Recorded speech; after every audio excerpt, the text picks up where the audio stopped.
All right, thanks, Travis. I haven't actually been to one of these C3P events yet, but I'm very, very happy to be here today and see all your faces, being a PhD student who works very much on my own.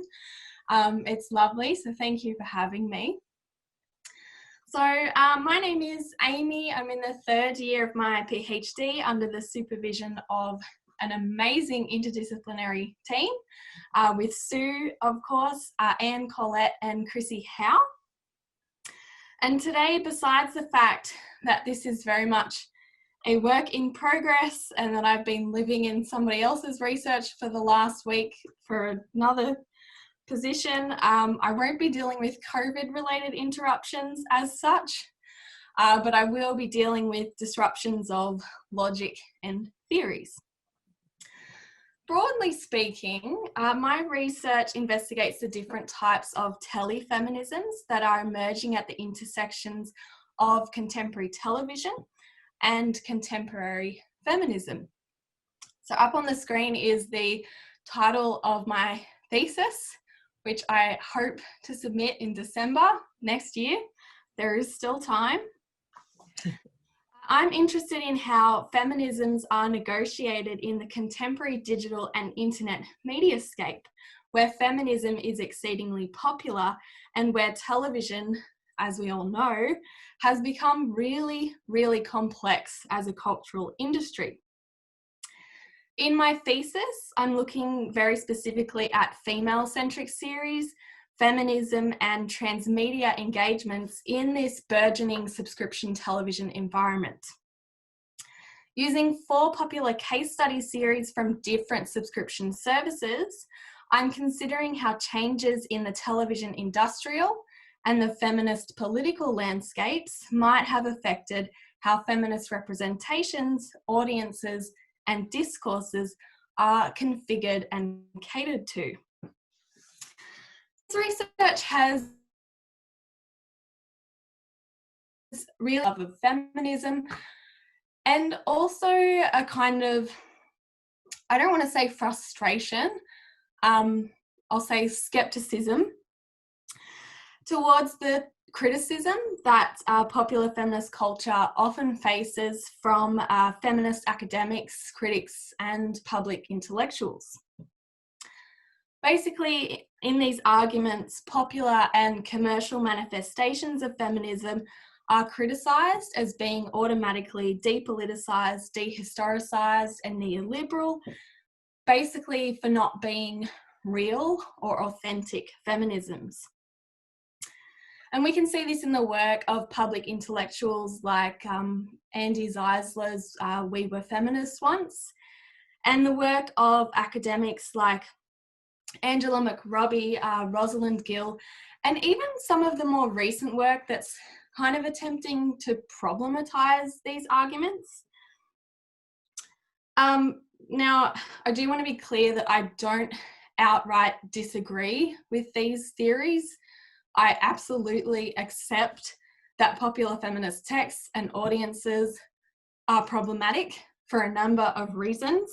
I'm not standing by them or standing by them uncritically, but as a scholar in training, a feminist and a fan in the popular feminist digital and internet media cultures, my experiences and observations of these kinds of mediated feminisms have been a lot more complicated and nuanced than what these arguments criticising them often suggest.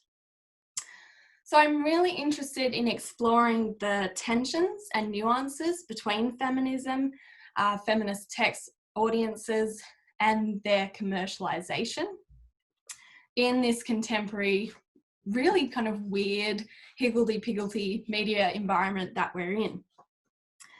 And in doing so, I hope to push beyond these somewhat reductive readings that continue to posit binaries between things like feminist politics and popular culture, high and low culture, elite and mainstream audiences, and so on.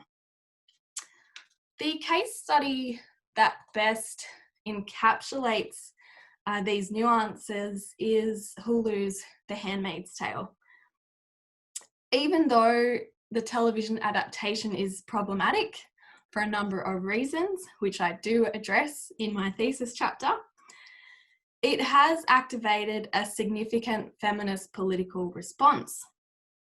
I did have the pleasure of presenting my thoughts on these political spin-offs at the TAME Postgraduate Conference in 2018.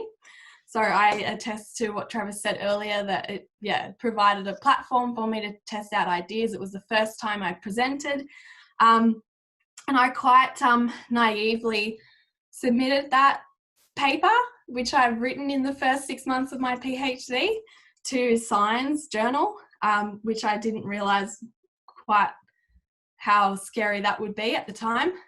But I got accepted after some revisions. So the paper that I presented at that TAME conference has just been published in the Science special issue on public feminisms. In this paper, I explore how The Handmaid's Tale circulates as both a transmedia feminist and a fan object. I show how popular feminist texts, using this case study, can be used for the mobilisation of transnational feminist communities and activisms.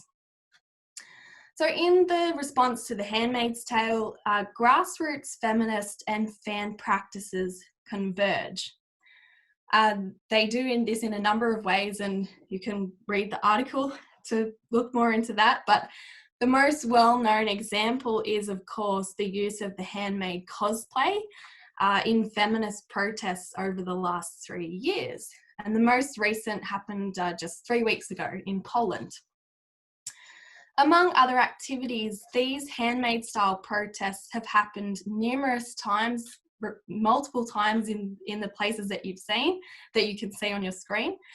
So they're all marked in red, and yeah, these protests have happened transnationally, and I do want to emphasise that, you know, the protest in Poland that just happened, that's the 4th handmade protest that has happened in that country. So they're not isolated incidents. They've happened over the last 3 years, starting just after the first season finished, in between season 1 and season 2, and they've been repeated since then. Often the numbers increase in between the seasons, so it kind of provides this ongoing engagement, like what Sarah said, that you need something in between to keep people coming back. So these have kind of done that for the show. It's a little bit strange. In the science paper, I also explored the industry-produced political spin-offs, where Hulu effectively attempted to use and incorporate this political response as paratext. While these political spin-offs were deployed for branding purposes, Hulu's attempts still did contribute to feminist movement.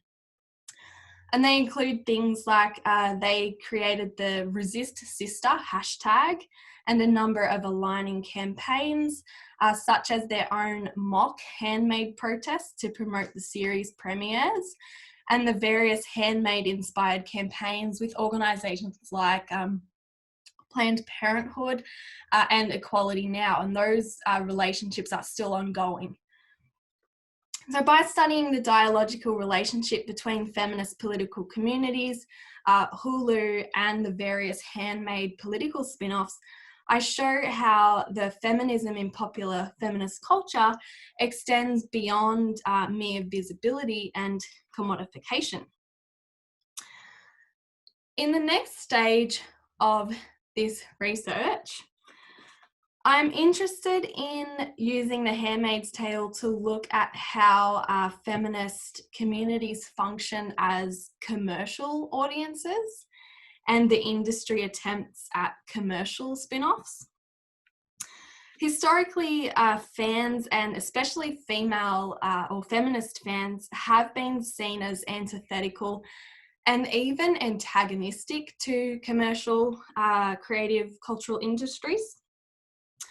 However, we are now in an era where feminism is becoming exceedingly popular and brandable, and simultaneously in an era where creating or catering to fandoms has become mainstreamed as a strategy of business to ensure longevity and circulation of texts that companies are producing. As a result, feminism, fans, and creative industries have entered into some really weird relationships with each other. So I'm interested in the emergence of feminist communities as popular fandoms, how they are hailed by the media industries as consumers, and what that relationship looks like. And it's really confusing, and there's a lot of tensions there. For example, the feminist fandoms sat idly by as Hulu incorporated and capitalised on feminist activities through their Handmaid-inspired political spin-offs. They kind of just said, okay, yeah, you do your thing, and a bunch of articles were written. In fact, I'd say more than not that were very celebratory of these kind of Hulu's attempts to embrace the feminist activism and contribute to it. But as soon as Hulu and others attempted to commercialise The Handmaid's Tale through merchandise, all hell broke loose. This research will pivot around 3 particular case studies. The first one, the Handmaid-inspired lingerie collection on the top left, the Handmaid's Tale wine collection, top right, and the counterfeit Brave Red Maiden sexy Halloween costume. You can't make this shit up. Like, look it up. Look up what the descriptions for the wines were. It is like, it's unbelievable. Anywho, so in all of these instances, the Handmaid fans and activist groups jumped to hold Hulu to account. They used digital media and email to publicly rally against these commercial spin-offs that disrupted the feminist politics of the text in quite hilariously problematic ways. Interestingly, all of these products were pulled within 12 hours, either the same day or overnight, with Hulu and the conspiring companies releasing apologetic statements for their misguided attempts to monetize the text. So the merchandising of The Handmaid's Tale is radically different from other fan texts in that it has been quite controversial and ultimately unsuccessful. So the next part of my research will explore these apolitical attempts to commercialise beyond the series and the ways in which the feminist fans responded, often refusing to incorporate discourses and paraphernalia that was seen to be antithetical to the feminist politics. These interactions really complicate the argument that popular manifestations of feminism are just commodities and that popular audiences are not really feminist. They bring into relief some really interesting tensions between feminist fandoms and the commercial industries that court them. And through these examples, I hope to further explore how feminist fandoms are produced, how they converge with and resist this production, and how they do and don't consume, and how the industry deals with and defers to them. So yeah, that's my next bit.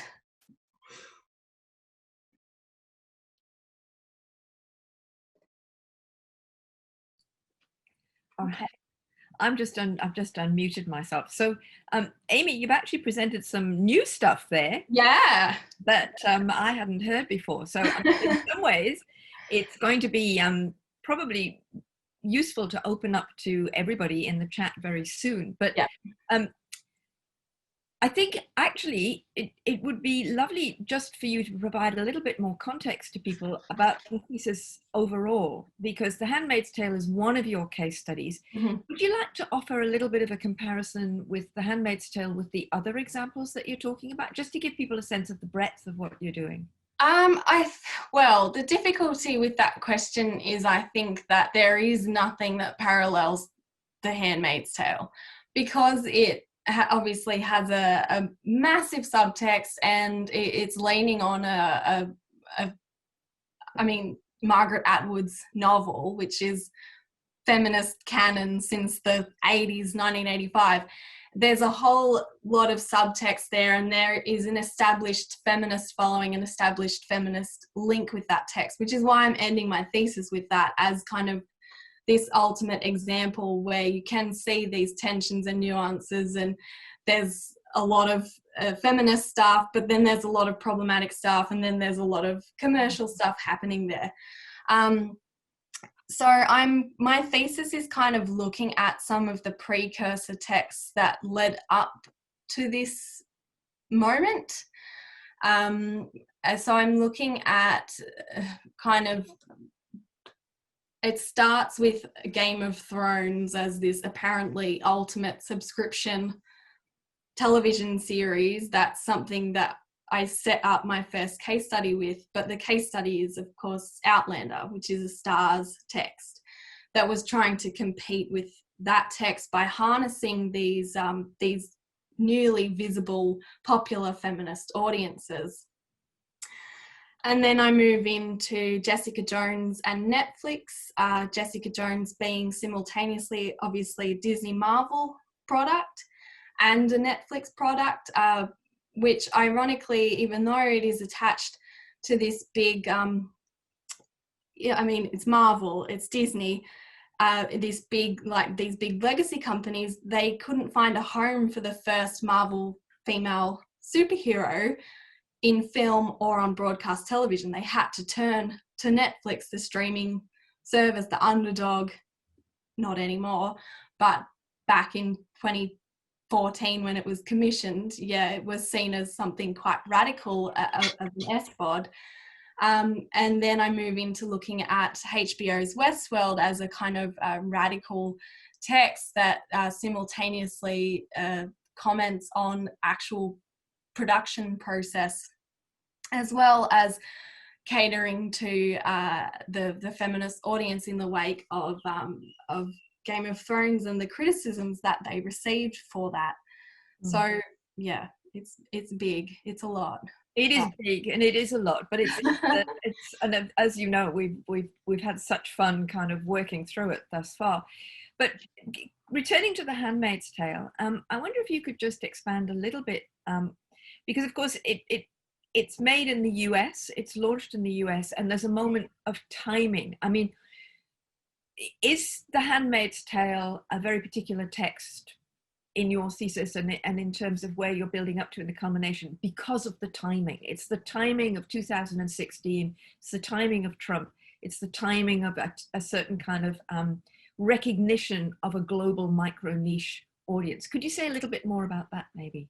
I think obviously the timing contributed to its popularity, but this, like I have written in another paper, the structures of feeling were there.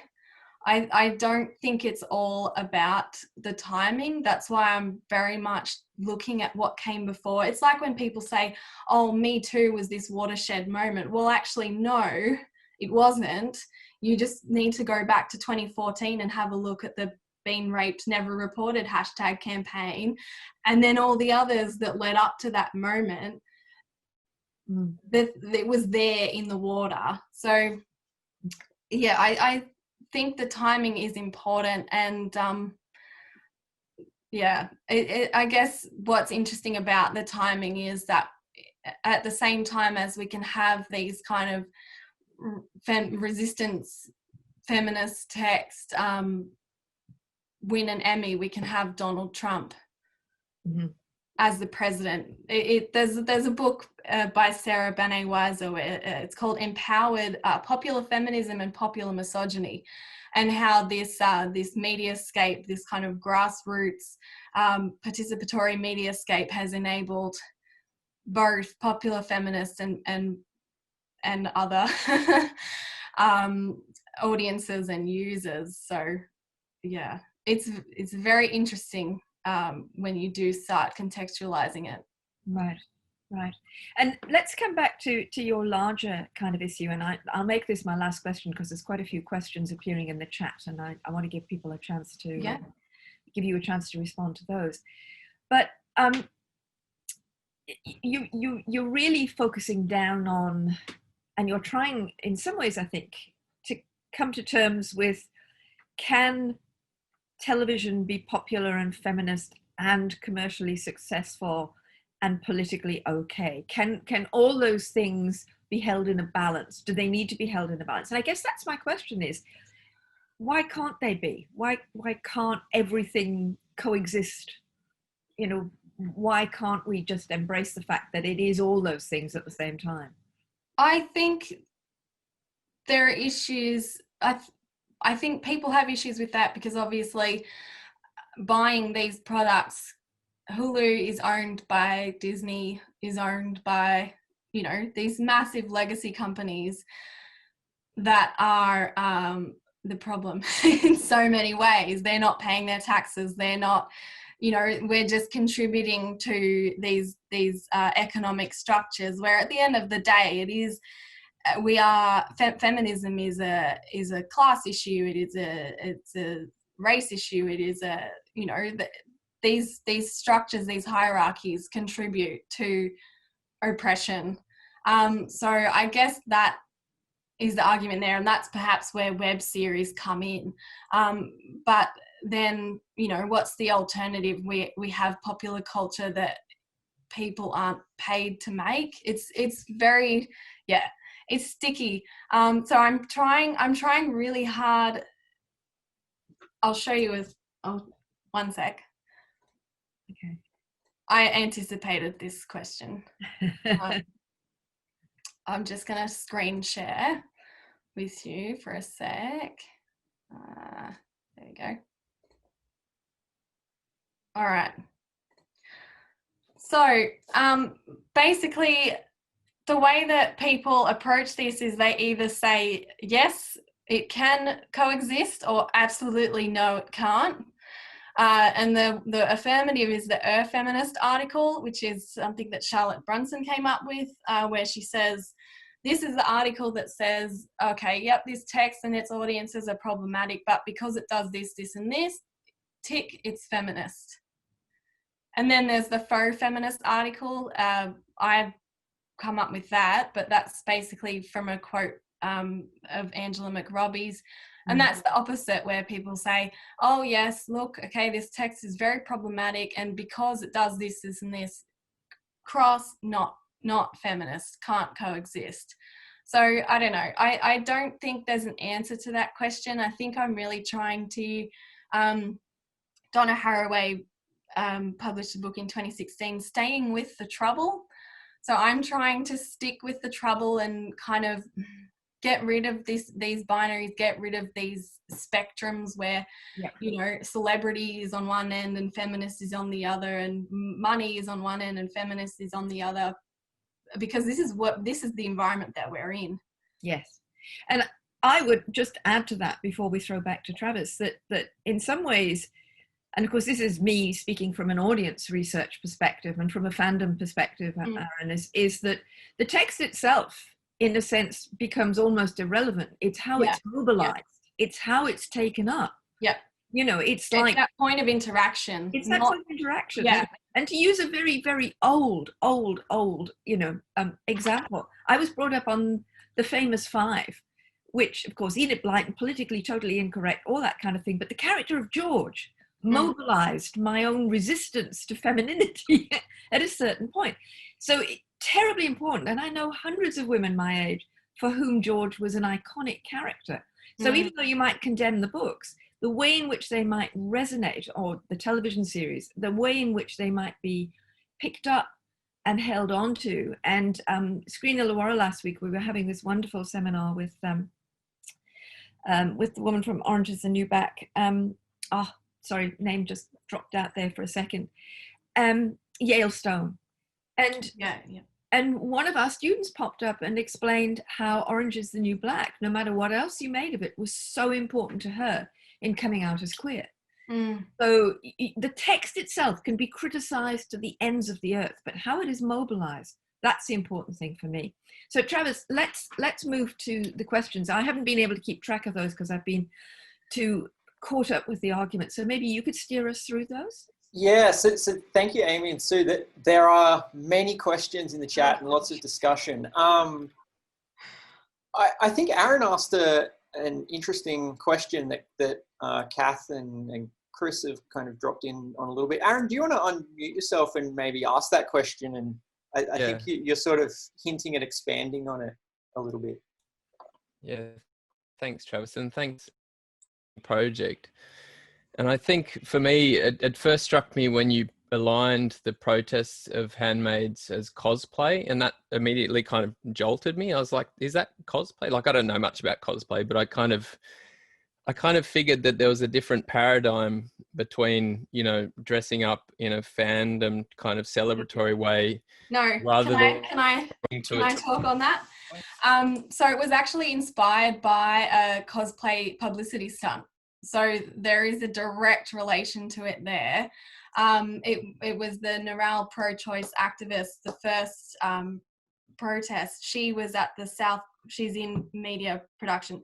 So she was at the director of the pro-choice Texas over there was at the South by Southwest festival, which is all film, television, whatnot, in Austin, and she saw that Hulu had hired cosplay or dressed up women in the handmade costume, and they were walking around the festival.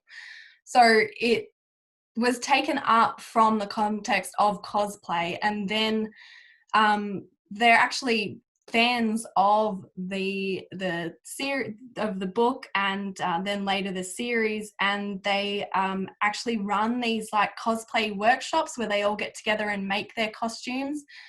And that, when you look at the actual definitions of cosplay and what that is, there's so much overlap, and they have fan sites. These activists, the handmade activists, have fan sites where they're using the text to talk about political issues and whatnot. So they are very much operating in a fanish space as well as a feminist space.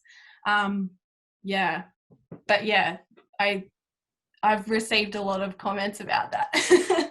Yeah, but I agree. I mean, I think, you know, your idea of staying with the trouble, this is obviously the point of tension, I think, which is so interesting for me, that kind of, whether it's a shifting paradigm or a kind of clash in paradigms that, you know, often, as far as I was just trying to think while you're talking of another example of kind of a really political film that's kind of entered into this merchandise space. And I had a lot of trouble. I mean, are there other kind of really kind of political works that have entered the merchandising kind of fan space? It seems really unique about Handmaids for some reason. I think the text is usually popular first and then political, whereas this text is political first and then popular. And these protests happened before the actual premiere of the series. So it was kind of a algorithmic culture jamming attempt where they knew, oh shit, lots of people are talking about The Handmaid's Tale. I'm so excited for the series to come out. Let's dress up as handmaids. And then the protests actually kind of washed out the initial marketing for the show, and it had to become political almost by necessity. I don't know if that's what Hulu 100% attempted, but yeah, there's lots of tension. It's very interesting.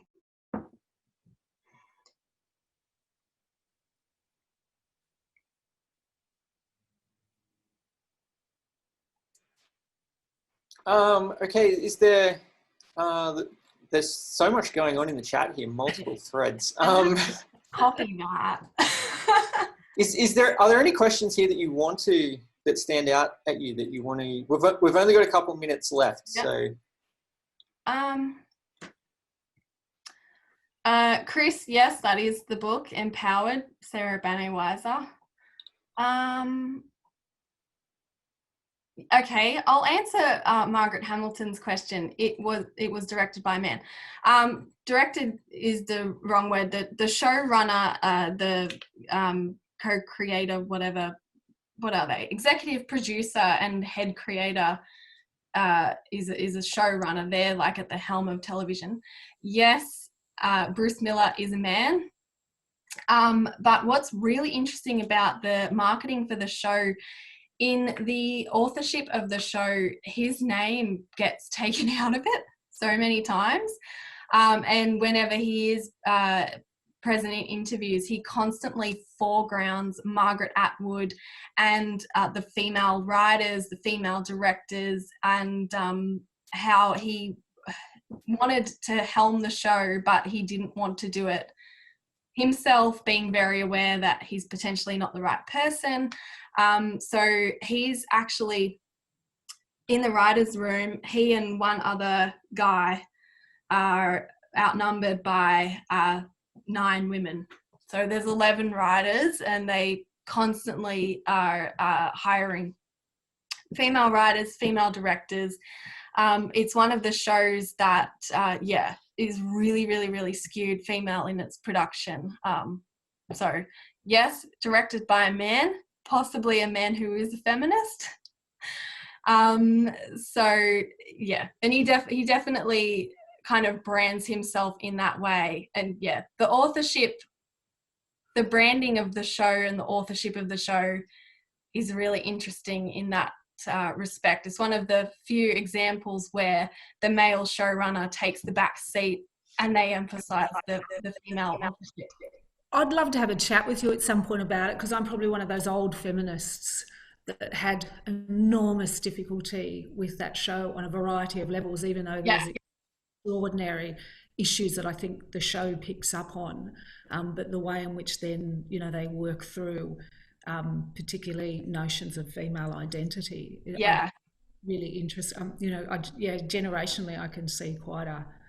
Oh yeah, there's a huge gap, and this part. So my thesis chapter is separated into 3 sections. The first section, I'm looking at the political spin-offs and the commercial spin-offs. The second section, I'm looking at the subtitle is Domestic Feminism, and I'm looking at how, at the intersections of feminism and commercialisation, the show struggles with essentialist and feminist representations of women in motherhood, because at the end of the day, even though they are targeting a feminist niche, they still don't want to exclude the conservative audience because it's an American television show. So they are the premise is kind of neoliberal feminism. You know? Yeah. So Anyway, I mean, we probably don't have enough time, but no, and I am introduced. In the 3rd section, I'm talking about intersectionality is what I'm calling it, and the issues with race and diversity in the show, where I do talk about how they're preferencing this white neoliberal feminist arc rather than what Margaret Atwood actually intended, where she was hoping that by reading stories about white women suffering the ways that non-white women have suffered, we would go, oh shit, you know, we need to stop being complicit in this. But instead they actually made the cast colorblind and then totally failed to acknowledge histories of black oppression. I'm definitely looking at it. Sounds good. Sounds really interesting. Yeah.